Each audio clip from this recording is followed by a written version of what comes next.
Lakini majungu, wameongea hapa watu. Mimi si muumini wa majungu. Unajua rushwa ziko za aina nyingi. Ipo rushwa ya pesa, lakini ipo rushwa ya majungu na ufitini.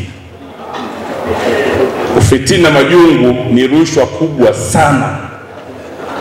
Sababu leo mtu mmoja akiniletea majungu kuhusiana na mtu fulani, nitafanya maamuzi ambayo sio sahihi kwa sababu ya majungu.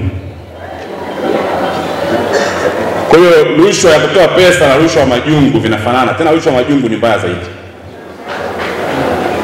Kwa naombeni wana CCM, kwa uwakilishi wetu, sisi wote ni viongozi, tukatende haki itakapofika wakati wa kufanya maamuzi kwenye kura za maoni.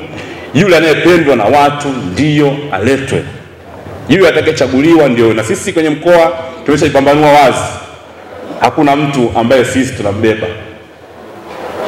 Yaani hayupo mtu anaweza kusema mimi ni mtu wa mwenyekiti, wala wa katibu, wala wa mneki. Hayupo. Tutatenda haki kadri mapendekezo yatakavyokuja ya wananchi, kwa maana wanachama Chama cha Mapinduzi, mabalozi, na sasa hivi wigo muongezo mpana, ili kutengeneza nafasi ya kusiwa na manunguniko. Kuanzia ngazi ya balozi, kwenye kata, kamati ya utekelezaji, wote wamepewa nafasi. Kwa maana yake mtu mtakayemleta ndiye sisi tutakayetupitisha, tutapitisha maneno.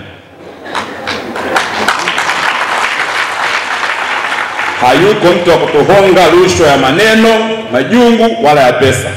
Na kitu kingine ambacho kinafanya mambo yetu yanakuwa magumu, amekisema mwenyekiti, chaguzi zetu zimejaa rushwa.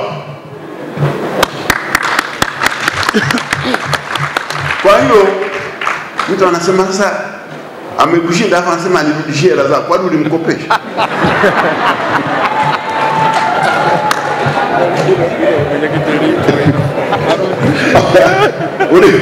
Ulimkopesha?